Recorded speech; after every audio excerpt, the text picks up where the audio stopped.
อันนี้ชื่อเพิ่นเดซี่ say that same name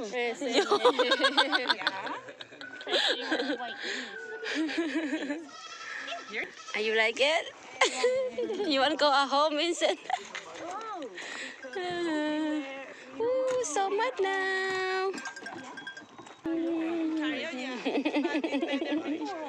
น่ารักจังเลย มาเบิ่งแพะภูเขาเนาะ ภาษาอังกฤษ Ghost Smile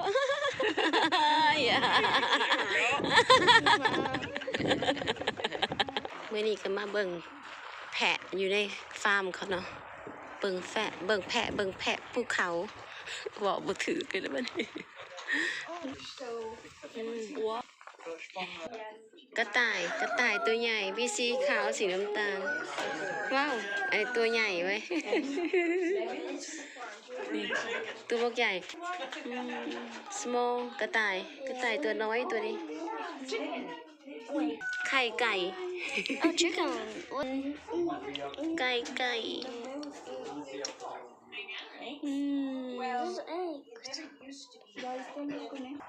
อันนี้แพะบ่แหวแพะเขาเลี้ยงไว้ทำไมเลี้ยงไว้กินมีห่วงยางเอาไว้ให้มันเล่นเนาะเขาเลี้ยงบนภูเขาเพื่อมันปีนแล้วก็สไลเดอร์ลงมาลูกมันตัวน้อยๆนึงมันเพิ่งออกประมาณ 3-4 อาทิตย์นี่มั้งลูกมันเพิ่งคลอดนี่ เป็นตะเมื่อยแท้นี่ไก่คันนี่เลยมีนกนะมีนกตัวน้อยๆมาหากินไก่ บรรยากาศกลุ่มเพื่อนเขามีฟาร์ม Are you happy? You like that? Okay, good. Oh, chicken. อีออกข้างในเนาะเป็นคันคิส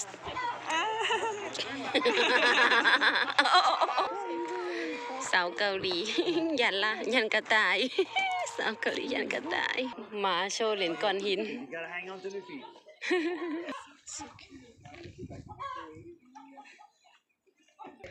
รอบๆเพื่อนเขาเนาะอยู่ในฟาร์ม มีไก่มีกระต่ายมีลูกแพะ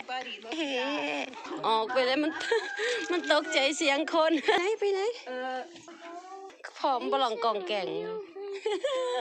ตัวเล็กๆเองบลองกองแก่ง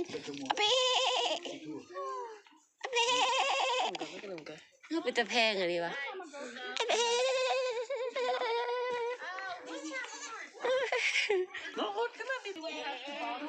Vincent, you want to hold it?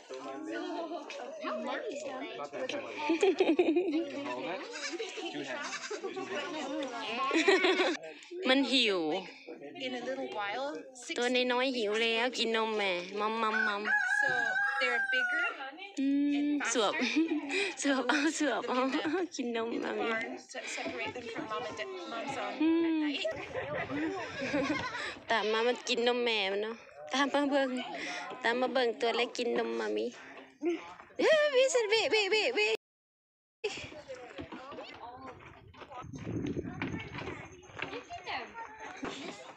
นี่เลย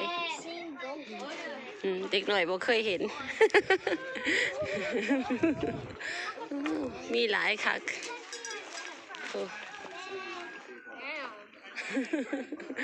มีเป็นกลุ่มใหญ่เลยเนาะมาเบิ่งมื้อนี้แต้ม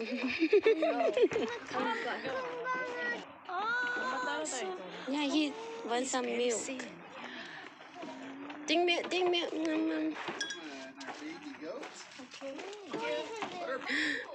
ตลกสองคนนี่ด่าคือเปื้อนแท้ โอ้ดูมันจำแล้วตุ้มเลยพากันมาเบิ่งแพะนะเบิ่งแพะเบิ่งไก่เบิ่งกระต่าย ตัวนี้น้อยเป็นตาแพงแล้วก็มีม้านี่เนาะมีม้าสีดำโชว์นำเนาะจะไปใส่อะไรม้าสีดำ หมาน้อยเบิ่งแพะกินนมบ่ลูกไปเซ็นอยู่วันมัมมัม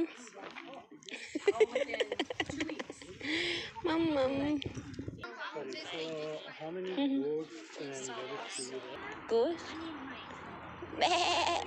Right here. Yeah. Oh, you're